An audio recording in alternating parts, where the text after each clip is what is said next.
Happy morning. આજે દિન વિશેષ કાર્યક્રમમાં ઇતિહાસની બહુ દુઃખદ અને કલંકિત ઘટનાને યાદ કરવી છે.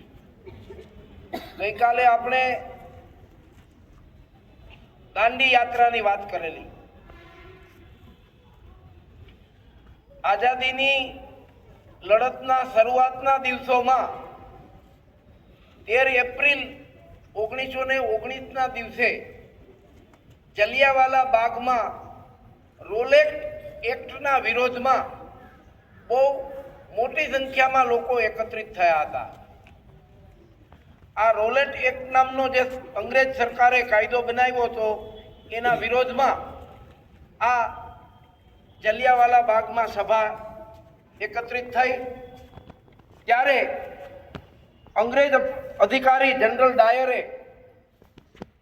આ સભા પર અંધાધૂંધ ગોળીબાર કર્યો અને એને પરિણામે 1000થી વધુ ક્રાંતિકારીઓ માર્યા ગયા.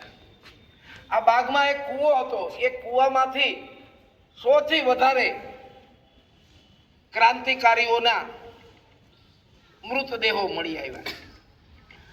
આ જલિયાવાલા બાગ હત્યાકાંડનો એક ક્રાંતિકારી ઉધમસિંહ પણ આ ઘટનામાં હાજર હતો, ગવાયો, સદનસીબે બચી ગયો અને એણે પ્રતિજ્ઞા કરી કે આ જનરલ ડાયરને હું મારીશ. એ પ્રતિજ્ઞા કર્યા પછી સતત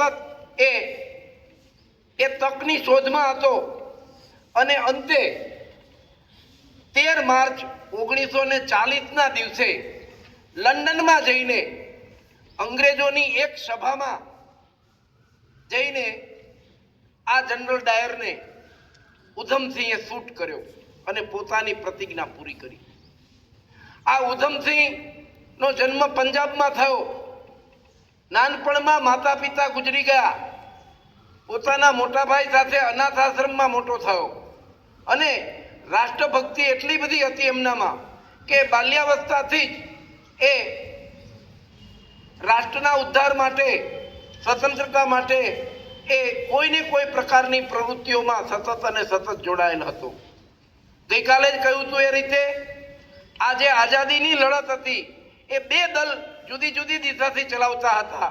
ગાંધીજીનું એક નરમ દળ અને એક આ ઉધમસિંહ ભગતસિંહ જેવાઓનું ગરમ દળ કે જે જ્યારે જરૂર પડી ત્યારે હિંસાનો માર્ગ પકડીને પણ આવા અંગ્રેજ અધિકારીઓને શૂટ કરતા હતા.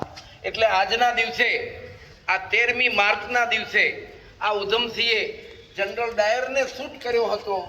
એ દિવસના સંદર્ભમાં આપણે આજે આ ઉધમસિંહને યાદ કરીએ, વંદન કરીએ. આ માતૃભૂમિને સ્વતંત્ર કરવા માટે આવા ઉધમસિંહ જેવા કેટલાય લવર મુછિયાઓએ પોતાના જીવનનું બલિદાન આપ્યું હતું.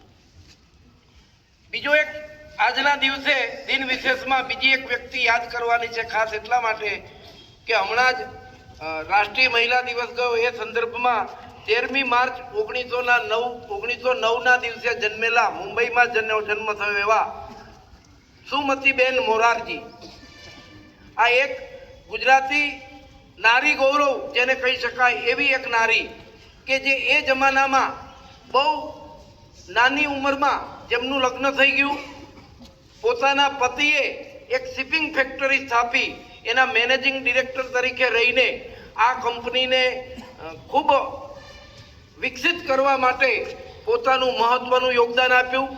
એ સમયે અંગ્રેજોનો કારોબાર હતો ત્યારે આ સ્થિતિમાં પણ પોતાની શિપિંગ કંપનીની 28 દેશમાં ઓફિસ સ્થાપિત કરી.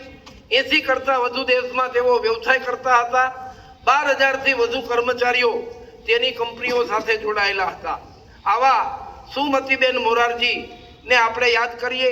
ખાસ કરીને મુંબઈમાં જેનો ઉછેર થયો હતો, ગાંધીજીના સતત સંપર્કમાં હતા, દેશભક્તિના રંગે રંગાયેલા એવા આ સુમતીબેન મોરારજીને ભારત સરકાર દ્વારા 1971માં પદ્મ વિભૂષણથી નવાજવામાં આવ્યા હતા.